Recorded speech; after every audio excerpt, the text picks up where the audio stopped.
राधे राधे, राधे राधे। आइए हम लोग राधा रानी जी की कृपा से हम लोग श्रीमद् भागवत महात्म्य का श्रवण कर रहे हैं। आज तृतीय दिन है। हम लोगों ने सोच रखा है कि रोज़ रोज़ हम लोग श्रीमद् भागवत का स्मरण करेंगे, प्रत्येक पाठ का केवल हिंदी में मूल मात्र। तो उसी कड़ी में आज तृतीय दिवस हम लोग भागवत का श्रवण करने जा रहे हैं। वंदे कृष्णं नारायणं वंदे कृष्णं वंदे ब्रजप्रियं कृष्णं द्वैपायनं वंदे कृष्णं वंदे पृथासुतम् वंदे बोधमयं नित्यं गुरुं शङ्कररूपिणं यमाश्रितो हि वक्रोऽपि चन्द्रः सर्वत्र वन्द्यते। गुरुब्रह्मा गुरुर्विष्णु गुरुर्देवो महेश्वरः गुरुर्साक्षात् परब्रह्म तस्मै श्री गुरुवे नमः। भक्ति भक्ति भगवंत गुरु चतुर्नाम वपु एक, तिनके पद वंदन किए नाशे विघ्न अनेक। समुपस्थित चराचर जगत के 200 दिशाओं के मालिक हमारे भगवत अनुरागी वृंदजन एवं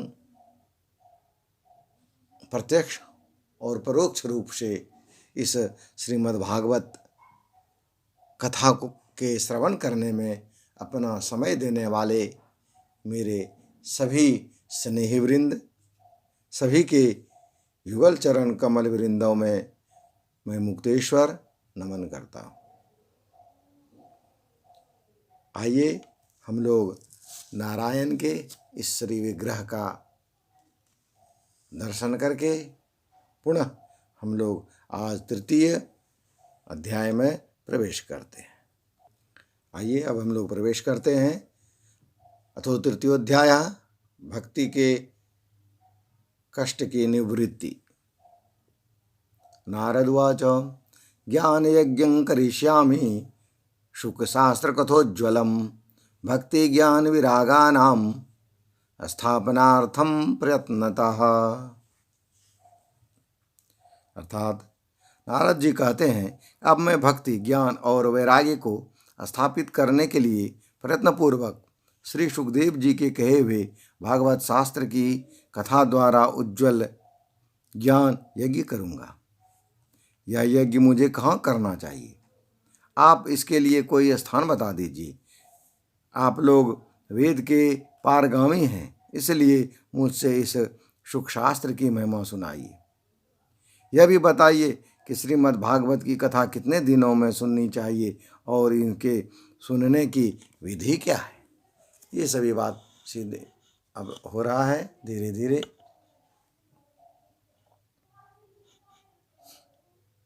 सनकादि बोले, नारद जी आप बड़े विनीत और विवेकी हैं। सुनिए, हम आपको ये सब बातें बताते हैं। हरिद्वार के पास आनंद नाम का एक घाट है। वहाँ अनेकों ऋषि रहते हैं तथा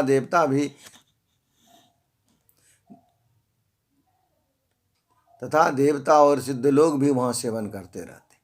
भांति भांति के वृक्ष और लताओं के कारण यह बड़ा सघन है और वहाँ बड़ी कोमल नवीन बालू बिछी हुई है। यह घाट बड़ा ही सुरम्य और एकांत प्रदेश में है। वहाँ हर समय सुनहले कमलों की सुगंध आया करती। उसके आसपास रहने वाले सिंह, हाथी आदि परस्पर विरोधी जीवों के चित्त में भी वैर भाव नहीं होता। वहाँ आप बिना किसी विशेष प्रयत्न के ही ज्ञान आरंभ करना चाहिए। आपको ज्ञान आरंभ करना चाहिए। उस स्थान पर कथा में अपूर्व रस का उदय होगा। भक्ति भी अपनी आँखों के ही सामने निर्बल और जरा जीर्ण अवस्था में पड़े हुए ज्ञान और वैराग्य को साथ लेकर वहाँ आ जाएंगी। क्योंकि जहाँ भी श्रीमद् भागवत की कथा होती है वहाँ ये भक्ति आदि अपने आप पहुँच जाते हैं। वहाँ कानों के कथा के शब्द पढ़ने से ये तीनों तरुण हो जाएंगे। सूत जी कहते हैं, इस प्रकार कहकर नारद जी के साथ सनकादि भी श्रीमद् भागवत कथामृत का प्राण पान करने के लिए वहाँ से तुरंत गंगा तट पर चले गए। जिस समय वे गंगा तट पहुँचे, भूलोक, देवलोक और ब्रह्मलोक सभी जगह इस कथा का हल्ला हो गया। जो भागवत कथा के रसिक विष्णु भक्त थे, वे सब श्रीमद् भागवत कथामृत पान करने के लिए सबसे आगे दौड़ दौड़ कर आने लगे। भृगु, वशिष्ठ, च्यवन, गौतम, मेधातिथि, देवल, देवराज, परशुराम, विश्वामित्र, शाकल, मार्कंडेय, दत्तात्रेय, विप्लाद, योगेश्वर, व्यास और पराशर, छायाशुक, जजाली और जहनु आदि सभी प्रधान मुनिगण अपने अपने पुत्र, शिष्य और स्त्रियों समेत बड़े प्रेम से वहां आए। इसके सिवा वेद, वेदांत, मंत्र, तंत्र, 17 पुराण और 6 शास्त्र भी मूर्तिमान होकर वहां उपस्थित हो गए।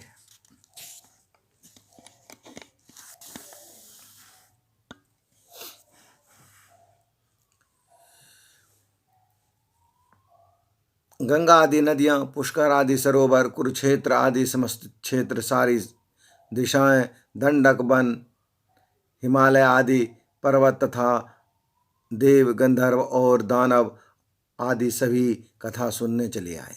जो लोग अपने गौरव के कारण नहीं आए, महर्षि भृगु ने समझा बुझा कर ले आए। तब कथा सुनने के लिए दीक्षित होकर श्री कृष्ण पारायण सनकादि नारद जी के साथ श्रेष्ठ आसन पर विराजमान हुए। उस समय सभी श्रोताओं ने उनकी वंदना की।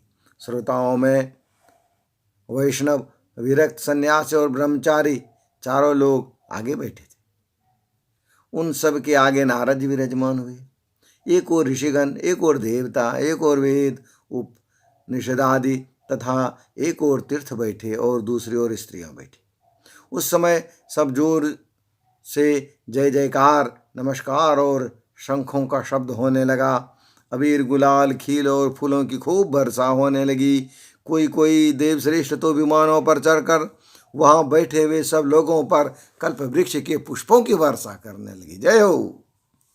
सूत जी कहते हैं, इस प्रकार पूजा समाप्त होने पर जब सब लोग एकाग्रचित हो, तब सनकादि ऋषि महात्मा नारद को श्रीमद् भागवत का महात्मा स्पष्ट करके सुनाने लगे।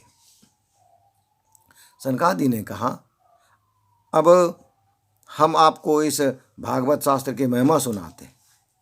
इसके श्रवण मात्र से मुक्ति हाथ लग जाती है। श्रीमद् भागवत की कथा का सदा सर्वदा सेवन आस्वादन करना चाहिए। इसके श्रवण मात्र से श्री हरि हृदय में आ विराजते हैं। सही बात है। यदि हम इसका श्रवण करें तो भगवान स्वयं हृदय में आ जाते हैं। कहा जाता है, सदा सेव्या श्रीमद् भागवती कथा यस्याह श्रवण मात्रेन हरिश्चित्तम समाश्रयेत। अर्थात हरिचित्तम समाश्रयेत, हरि जो है हमारे चित्त में अपना आश्रय ले लेते हैं। इसलिए इस ग्रंथ में 18,000 श्लोक और 12 स्कंध हैं तथा श्री सुखदेव जी और राजा परीक्षित का संवाद है। आप यह भागवत शास्त्र ध्यान देकर के सुनिए। यह जीव तभी तक अज्ञानवश इस संसार चक्र में भटकता है जब तक क्षण मात्र के लिए भी कानों में इस सुख शास्त्र की कथा नहीं पड़ती। बहुत से शास्त्र और पुराण सुनने से क्या लाभ? इससे तो व्यर्थ का भ्रम बढ़ता है। मुक्ति देने के लिए तो एकमात्र भागवत शास्त्र ही गरज रहा है। जिस घर में नित्य प्रति श्रीमद् भागवत की कथा होती है वह तीर्थ रूप हो जाता है और जो लोग उसमें रहते हैं उनके सारे पाप नष्ट हो जाते हैं। हजारों अश्वमेध और सैकड़ों वाजपेयी यज्ञ इस सुख शास्त्र की कथा 16वां अंश भी वहाँ नहीं हो सकता। तपोधनो, जब तक लोग अच्छी तरह श्रीमद् भागवत का श्रवण नहीं करते तभी तक उनके शरीर में पाप निवास करते हैं। फल के दृष्टि से एक सुख शास्त्र कथा ही समता, गंगा, गया, काशी, पुष्कर या प्रयाग कोई भी तीर्थ नहीं रह सकता इसके समान। सब भी यहाँ आकर के एक साथ विराजमान हो जाते हैं। यदि आपको परम गति की इच्छा है तो अपने मुख से ही श्रीमद् भागवत के आधे अथवा चौपाई अथवा चतुर्थांश श्लोक का भी नित्य नियम पूर्वक पाठ कीजिए। ओंकार, गायत्री, पुरुषोक्त, तीनों वेद, श्रीमद् भागवत, ओम नमो भगवते वासुदेवाय, यह 12 अक्षर मंत्र 12 मूर्ति वाले सूर्य भगवान, प्रयाग, संवत्सर, काल, ब्रह्मन, अग्निहोत्र, गौ, द्वादशी तिथि, तुलसी, बसंत ऋतु और भगवान पुरुषोत्तम, इन सब में बुद्धिमान लोग वस्तुतः कोई अंतर नहीं मानते। जो पुरुष अहरनिश अर्थ सहित श्रीमद् भागवत शास्त्र का पाठ करता है उसके करोड़ों जन्मों का पाप नष्ट हो जाता है, इसमें तनिक भी संदेह नहीं है। देखिए कितना सुंदर बात कही है। कहता है यश्च भागवतम शास्त्रम वाचयेद अर्थतो निशम जन्म कोटि कृतम पापम नश्यते नात्र संशयः। यदि थोड़ा भी हम लोग इसका पाठ कर सकते हैं तो करोड़ों जन्म के पाप नष्ट हो जाते। आगे कहते हैं श्लोकार्धम श्लोकपादम वा पठेद भागवतम च यः नित्यम पुण्य मवापनोति राजसूयाश्वमेधयो। अर्थात पूरा नहीं पढ़े, थोड़ा भी पढ़े, थोड़ा में भी थोड़ा पढ़े तो राजसू यज्ञ का फल मिलता है। कहता है जो पुरुष नित्य प्रति भागवत का आधा या चौथाई श्लोक भी पढ़ता है उसे राजसूय और अश्वमेध यज्ञों का फल मिलता है। नित्य भागवत का पाठ करना, भगवान का चिंतन करना, तुलसी को सींचना और गौ की सेवा करना, यह चारों एक ही समान है। कोई भी काम करें, भागवत पाठ करें या भगवान का चिंतन करें या तुलसी के जो वृक्ष हैं तुलसी माता उनकी सेवा करें या गौ की सेवा करें, यह चारों जो है वो एक ही समान है, इसमें कोई भी अंतर नहीं है, ऐसा हमारा शास्त्र कह रहा है। जो पुरुष अंत समय में श्रीमद् भागवत का वाक्य सुन लेता है उस पर भगवान प्रसन्न होकर के वैकुंठ धाम दे देते। जो पुरुष इसे सोने के सिंहासन पर रखकर विष्णु भक्त को दान देता है वह अवश्य ही भगवान का सायुज्य प्राप्त करता है। जिस दुष्ट ने अपनी सारी आयु में चित्त को एकाग्र करके श्रीमद् भागवत का थोड़ा सा भी रसस्वादन नहीं किया उसने तो अपना सारा जन्म चंडाल और गधे के समान व्यर्थ ही गवा दिया। वह तो अपनी माता को प्रसव पीड़ा पहुंचाने के लिए ही उत्पन्न हुआ है। कहा भी गया है कि आजन्म मात्रमपि येन सटेन किंचित् चित्तं विधाय शुक शास्त्र कथा न पीता चंडालवच्च स्खरवद वततेन नीतं मिथ्या स्वजन्म जननी जनि दुख भाजा। जिसने इस सुख शास्त्र के थोड़े से भी वचन नहीं सुना वह परमात्मा तो जीता हुआ ही मुर्दे के समान है और वो पापात्मा है, मानो वो मरे हुए के समान है। पृथ्वी के भार स्वरूप उस पशुतुल्य मनुष्य को धिक्कार है जो स्वर्ग लोक में देवताओं में प्रधान इंद्रादि कहा जाता है। संसार में श्रीमद् भागवत की कथा का मिलना अवश्य कठिन है। जब करोड़ों जन्मों का पुण्य होता है तब इसकी प्राप्ति होती है। नारद जी आप बड़े ही बुद्धिमान और योगनिधि हैं, आप प्रयत्नपूर्वक कथा का श्रवण कीजिए। इसे सुनने के लिए दिनों का कोई नियम नहीं है, इसे तो सर्वदा ही सुनना अच्छा है। इसे सत्य भाषण और ब्रह्मचार्य पालन पूर्वक सर्वदा ही सुनना श्रेष्ठ माना गया। किंतु कलयुग में ऐसा होना कठिन है, इसलिए इसकी सुखदेव जी ने जो विशेष विधि बताई है उसे जान लेनी चाहिए। कलयुग में बहुत दिनों तक चित्त की वृत्तियों को वश में रखना, नियम में बांधे रहना और किसी पुण्य कार्य के लिए दीक्षित रहना कठिन है। इसलिए सप्ताह श्रवण की विधि है। श्रद्धापूर्वक कभी भी श्रवण करने से अथवा माघ मास में श्रवण करने से जो फल मिलता है वही फल श्री सुखदेव जी ने सप्ताह श्रवण में निर्धारित किया है।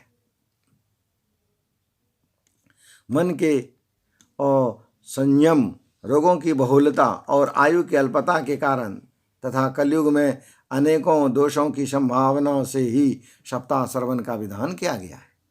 जो फल तप, योग और समाधि से भी प्राप्त नहीं हो सकता वह सर्वांग स्वरूप सप्ताह श्रवण से सहज में मिल जाता है। सप्ताह श्रवण यज्ञ से बढ़कर है, व्रत से बढ़कर है, तप से बढ़कर है, तीर्थ सेवन से तो सदा ही बढ़कर है, योग से बढ़कर है, यहाँ तक कि ध्यान और ज्ञान से भी बढ़कर है। अजी, इसकी विशेषता कहाँ तक वर्णन करें? यह तो सभी से बढ़ चढ़ कर का है।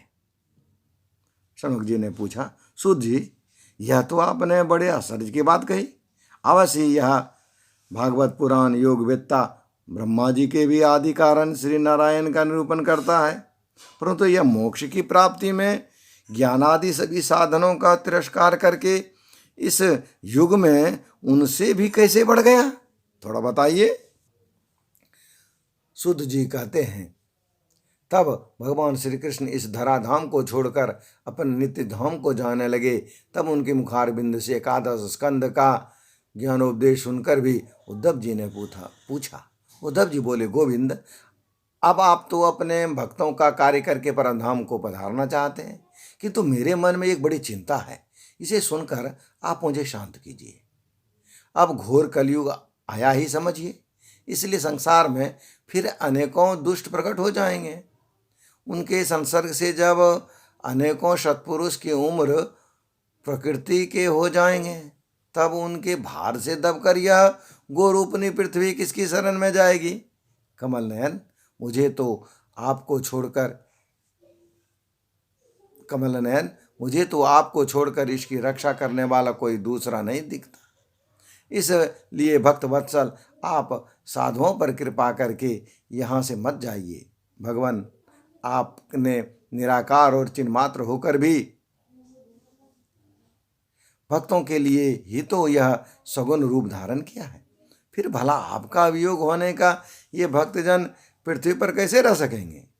निर्गुणोपासना में तो बड़ा फल है, कष्ट भी उसमें ज़्यादा है, इसलिए निर्गुण उपासना में तो बहुत ज़्यादा कष्ट है, इसलिए कुछ और विचार कीजिए। प्रभास क्षेत्र में उद्धव जी के वचन सुनकर भगवान सोचने लगे कि भक्तों के अवलंब के लिए मुझे क्या करना चाहिए, कुछ व्यवस्था करनी चाहिए।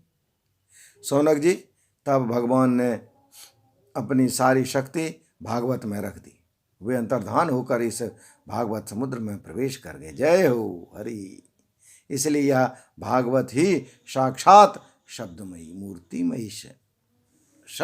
मूर्ति है। साक्षात मानो इनके प्रत्येक शब्द जो हैं वो श्रीमद् भागवत ही है।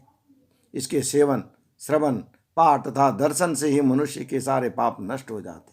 इसी से इसका सप्ताह श्रवण इसे बढ़कर माना गया है, और कलयुग में तो अन्य सब साधनों को छोड़कर यही प्रधान धर्म बताया गया है। कलिकाल में ही ऐसा धर्म है जो दुख, दरिद्रता, दुर्भाग्य और पापों की सफाई कर देता तथा काम, क्रोधादि शत्रुओं पर विजय दिलाता है।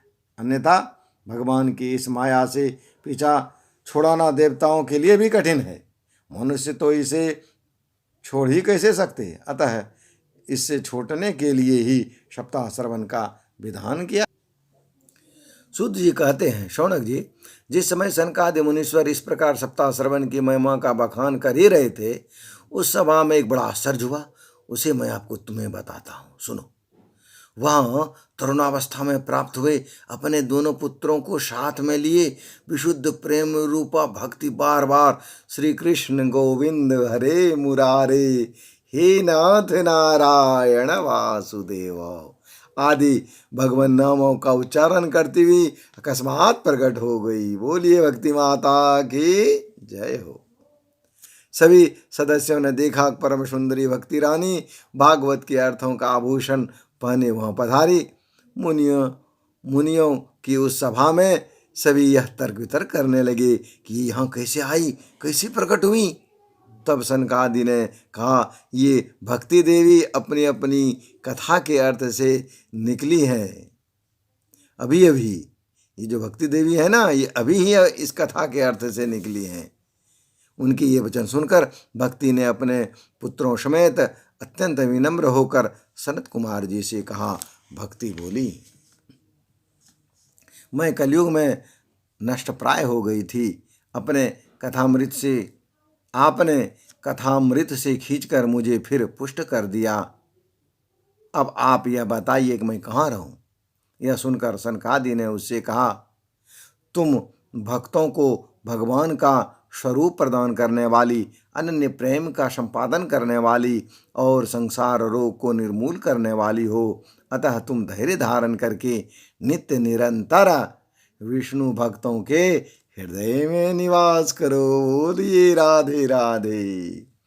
भक्तेषु गोविंद स्वरूप कर्त्रीं प्रेमैकधर्त्री भवरोगहन्त्री स्वातं च तिष्ठस्व सुधैर्य संश्रया निरंतरं वैष्णव मानसानि। आप विष्णु भक्त के जो वैष्णव हैं, जो विष्णु के भक्त हैं, उनके हृदय में आप निवास करो। वाह! कलयुग के दोष भले ही सारे संसार पर अपना प्रभाव डालें, किंतु वहां तुम पर इनकी दृष्टि नहीं पड़ सकेगी। इस प्रकार उनकी आज्ञा पाते ही भक्ति तुरंत भक्तों के हृदय में जा विराजी। जय हो। जिनके हृदय में एकमात्र हरि की भक्ति निवास करती हैं, वे त्रिलोकी में अत्यंत निर्धन होने पर भी परम धन्य हैं, क्योंकि इस भक्ति की डोरी से बंधकर जो साक्षात भगवान भी अपना प्रधाम छोड़कर उनके हृदय में आ बसते हैं। जय हो, जय हो। सही बात है। भूलोक में यह भागवत साक्षात परब्रह्म का विग्रह है। हम इसकी महिमा कहाँ तक वर्णन करें। इसका आश्रय लेकर इसे सुनने से तो सुनाने वाले और सुनने वाले दोनों ही भगवान श्री कृष्ण की समता प्राप्त हो जाती है। अतः इसे छोड़कर अन्य धर्मों में या अन्य धर्मों से क्या प्रयोजन है। बोलिए भागवत भगवान की जय हो। शेष अगले दिन। राधे राधे।